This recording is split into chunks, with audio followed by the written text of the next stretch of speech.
Sectumsempra is a dark curse invented by Severus Snape during his school years at Hogwarts.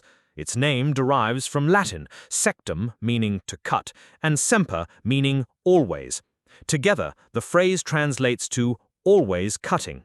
This linguistic construction reflects both the physical and symbolic function of the spell, an attack that does not merely wound but continuously rends flesh as if by invisible blades.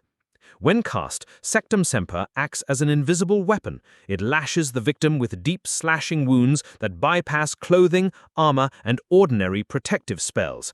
The injuries resemble a savage physical assault: torn flesh, massive blood loss, and immediate collapse. Unlike standard dueling curses, it cannot be moderated or cast lightly. Its very design embodies lethal force without restraint. Snape inscribed Sectumsempra in the margins of his advanced potion-making textbook, under his alias, the Half-Blood Prince, and marked it with the warning, "For enemies." This classification is significant. It was never intended for instruction or experimentation, but as a personal weapon. Harry Potter later discovered the spell and, unaware of its nature, cast it on Draco Malfoy, nearly killing him. Sectumsempra is not legally considered one of the unforgivable curses, but its brutality rivals them. This technical loophole makes it especially dangerous. A wizard could use it without facing the automatic life sentence reserved for unforgivable magic, even though its effects are equally devastating.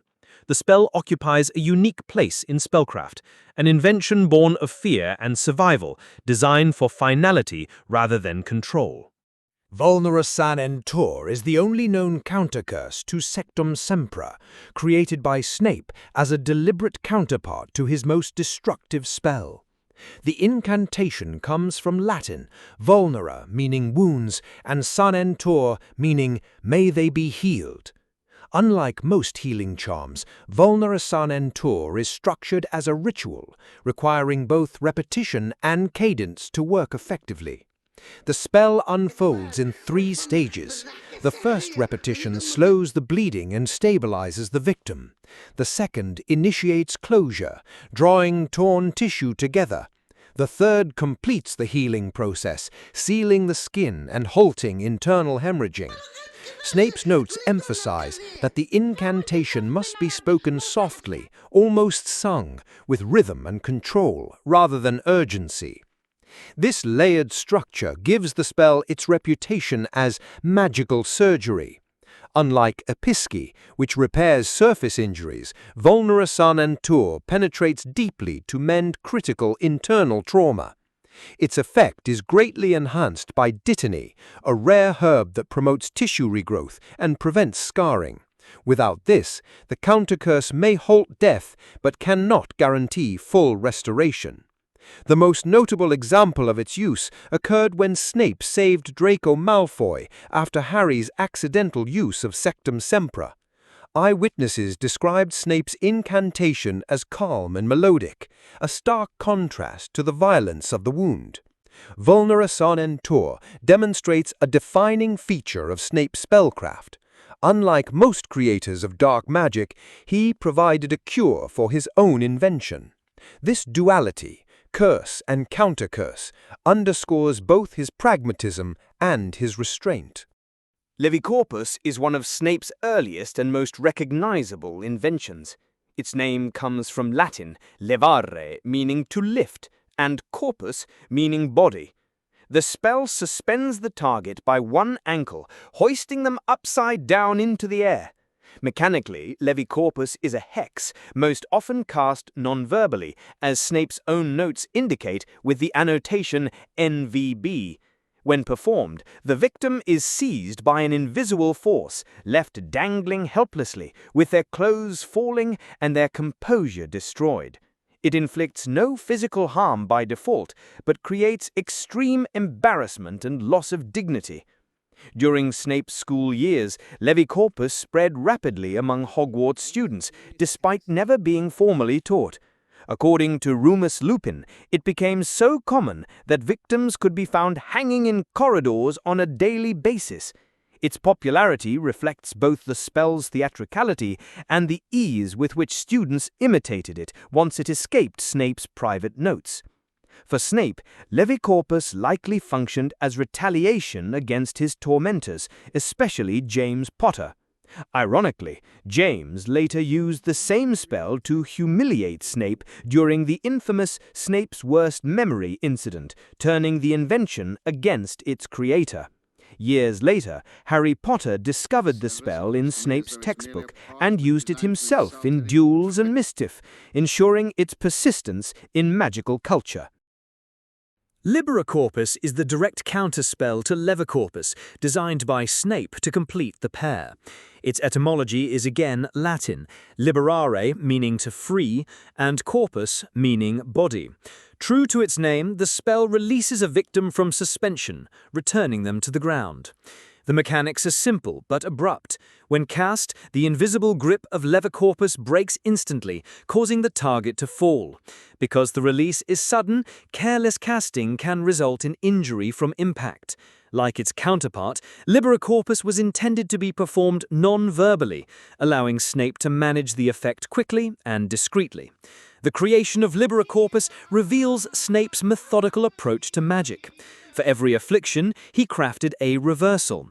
This dual construction, hex and counter-hex, shows that his spellcraft balanced offense with resolution. The most notable historical use occurred when James Potter lowered Snape after publicly humiliating him with Levicorpus, only after Lily Evans intervened. Later, Harry Potter also encountered and used the spell from the Half-Blood Prince's notes, though it remained overshadowed by its more infamous counterpart. Muffliato is a charm devised by Snape for secrecy and discretion. Its name combines muffle, meaning to deaden sound, with the suffix iato, giving it a pseudo-Italian flourish. The incantation produces a subtle effect, filling the ears of everyone nearby with a soft buzzing or static, preventing them from overhearing conversations. Unlike a silencing charm, Muffliato does not affect the caster's voice. Instead, it alters the perception of those within range, masking the sound at the point of reception. This distinction makes it uniquely effective for private discussion, potion-making, or clandestine planning in environments filled with potential eavesdroppers. In practice, the spell became invaluable to Harry Potter and Hermione Granger after they discovered it in Snape's book. They used it frequently to strategize without risk of being overheard, even in a castle filled with listening portraits and wandering ghosts. The charm's absence from formal Hogwarts instruction reflects its ethical implications. By interfering with the senses of others without consent, Muffliato crosses a boundary in wizarding education. Nevertheless, its utility demonstrates Snape's pragmatic philosophy. Survival and secrecy outweighed convention. Langlock is a jinx invented by Snape to disable speech. Its name fuses lingua, Latin for tongue, with lock, describing its effect precisely, sealing the tongue to the roof of the mouth. When cast, Langlock takes effect instantly. The victim becomes incapable of speaking or producing incantations, effectively disarming them without removing their wand. In magical combat, this made it a swift and efficient restraint tool, neutralizing an opponent before they could retaliate. The jinx is notable for its versatility. Harry Potter used it successfully on Peeves, the poltergeist, proving that it could affect even spectral entities, a rare quality among spells. He later applied it to Argus Filch as well, demonstrating its use for both mischief and defense. Langlock embodies Snape's tactical mindset. Unlike Sectumsempra, it does not inflict wounds or humiliation, but rather strips away the victim's agency by silencing them. This practical, non-lethal design highlights Snape's focus on control in combat, where silence could be more decisive than injury.